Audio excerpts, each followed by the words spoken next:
panic. That's not a general statement of how the world and everything is going right now. Well, it is, but it's also the name of a software developer whom you might know for having made the game Firewatch and the upcoming untitled Goose Game. These guys and girls have just announced a new handheld console that they're putting out called the Playdate.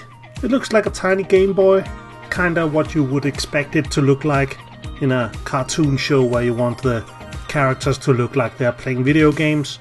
But it's a real product, and it has a tiny crank on the side of it, which is the interesting, innovative bit of it. It folds out and is a sort of analog control, which on the website is used for the first announced game so far, which is Crankin's time travel adventure.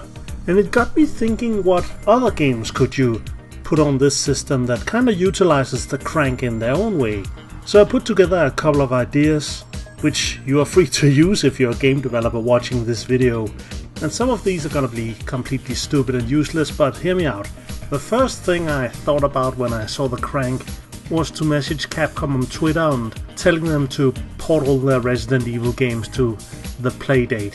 I mean, think about it, it's perfect, since almost, if not all of the Resident Evil games have a crank that you gotta find somewhere in the game. I mean, I know it is a tiny black and white screen that isn't backlit at all, but this is Capcom we're talking about. They're used to porting Resident Evil 4 to everything, so let them have a crack at it. Now, the second idea I had was pretty obvious one: fishing games. I made a review earlier this week of Killer Bass for the PlayStation 1, which supports two kinds of fishing controllers. I kinda forgot to mention that. So yeah, imagine the thrill of reeling in the big ones, now on a handheld. Another reaction I saw on Twitter for this system was from Swery, who said he wanted to make a game with blinds in it that you have to open and close. And I mentioned for him that that actually already exists. You have on the Atari 2600 Venetian blinds, which was more of a sort of tech demo, where you can pull some Venetian blinds up and down.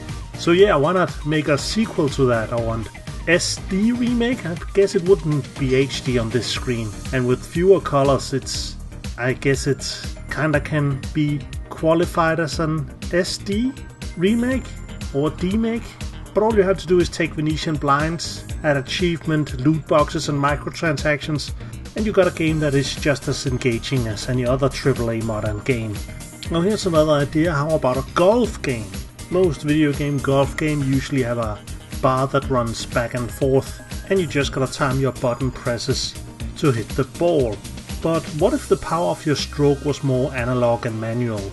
I think that would work pretty well for a hand crank on the side of the system like this. Another idea I had that was kind of in relation to Final Fantasy, for instance. Final Fantasy uses this active time battle system, but imagine if you have to charge that up manually. Imagine an RPG where the characters were all these wind-up toys, which you had to wind up before they could attack.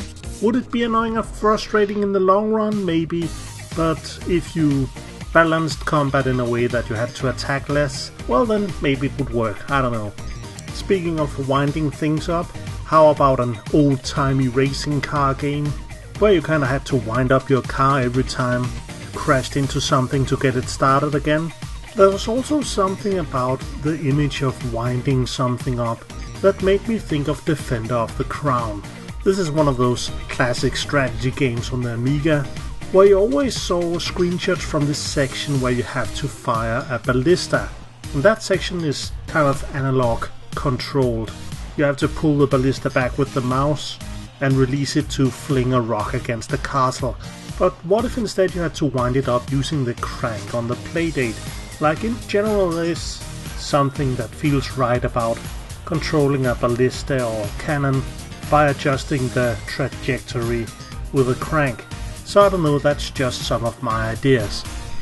It'll be interesting to see what kind of games they put on it, because they got this interesting kind of marketing plan where you buy the system, it's $150, and then games are pushed to the system for free. There's no kind of store or any planned ways of sideloading the games. I'm sure that'll be an unofficial way maybe. But yeah, in a way, instead of a games console, it sounds a lot more like some kind of weird art project, which makes me think that the games are more likely to be something about a spaceship that is kept afloat by some kind of hipster bicycle mechanics inside, rather than say a game where you're just shooting a Wild West style Gatling gun into hordes of enemies because it'll be cool. But I don't know, what are your ideas? Drop me a comment below. I'd love to hear what you think about this system and what kind of games it could end up having. Anyway, thank you as always for watching this episode of Hot Takes.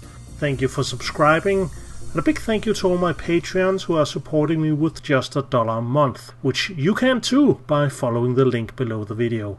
Take care and have a nice day.